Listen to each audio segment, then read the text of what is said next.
मातरम से क्या एलर्जी है? वंदे मातरम ये राष्ट्रगान है। ये वंदे मातरम कहते कहते हमारे देशभक्त स्वातंत्र वीर उन्होंने बलिदान दिया है, देश को आजादी दिलाई है। ये राष्ट्रगान है वंदे मातरम, मातृभूमि को वंदन करना, इसमें क्या गलत है?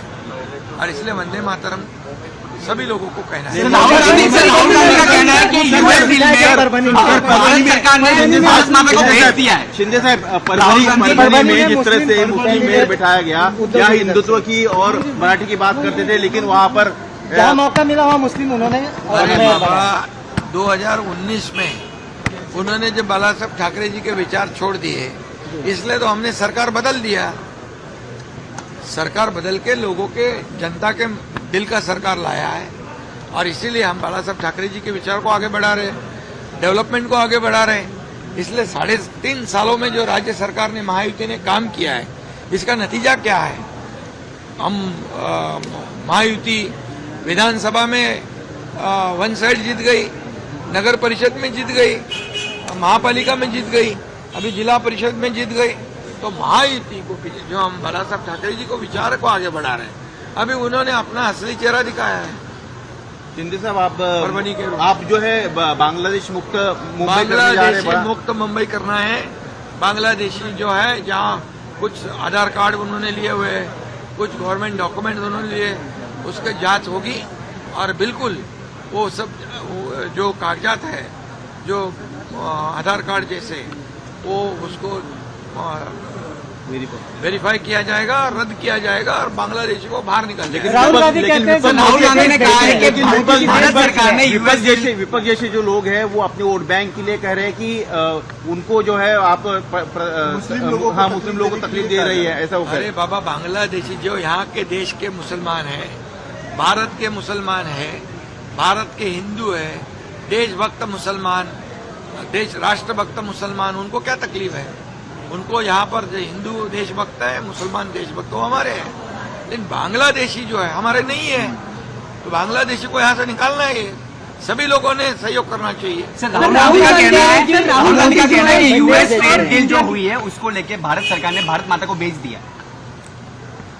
मैं इस पे कल डॉक्टर श्रीकांत शिंदे, इसने सदन में इसका जवाब दिया है, लेकिन मैं इतना कहना चाहता हूं कि आदरणीय देश के प्रधानमंत्री नरेंद्र मोदी जी ने ये तीसरी बार प्रधानमंत्री बने हो। 2014 के पहले का अब याद करो, कितने स्कैम, 2G स्पेक्ट्रम, कोयला स्कैम, चारा स्कैम, कॉमनवेल्थ स्कैम, कितने स्कैम, कितने गिनाऊं? मैं पूछता हूं, जब कौन सी सरकार थी? यूपीए गवर्नमेंट थी, कांग्रेस की गवर्नमेंट थी। आज 2014 के बाद प्रधानमंत्री मोदी जी के ऊपर एक भी ब्लॉट लगाने का हिम्मत किसने किया है? एक भी दाग लगाने का हिम्मत किसने किया है? इस भारत को आगे बढ़ाने का काम वो कर रहे हैं। ये 4थे नंबर पे हमारी अर्थव्यवस्था लाई है, ये 3रे नंबर पे लाने की कोशिश हमारी है। प्रधानमंत्री जी को, देश को आगे बढ़ा रहे हैं, इसलिए उनको तकलीफ है। इनको देश आगे बढ़ रहा है, और ये सब लोग पाकिस्तान की बोली बोलते हैं, विदेश में जाके प्रधानमंत्री के ऊपर निंदा, टीका टिप्पणी करते हैं, हमारे देश के खिलाफ बोलते हैं। ये कैसे देशभक्ति है? ये कौन सा देश प्रेम है?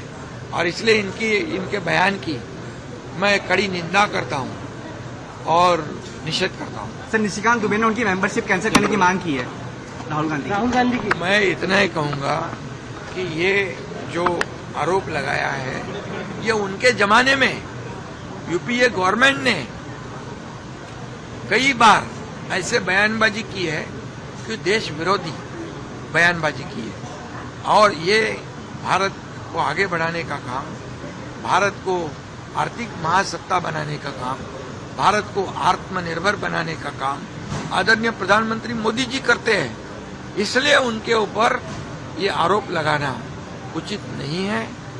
मैं इतना ही कहूंगा कि ये इनको अधिकार नहीं है। जिन्होंने इतने, राजीव गांधी जी जब प्रधानमंत्री थे तो खुद कहते थे कि केंद्र सरकार का 1 रुपया जो जब राज्य सरकार के पास जाता है, भारतीय नागरिक के पास जाता है, तो जाते जाते 15 पैसे हो जाता है। मतलब 85% करप्शन।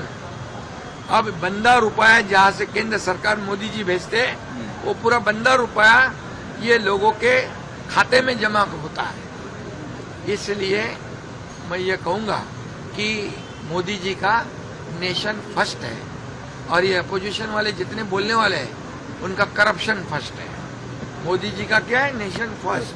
और जो बोलने वाले, आरोप लगाने वाले का करप्शन फर्स्ट। सर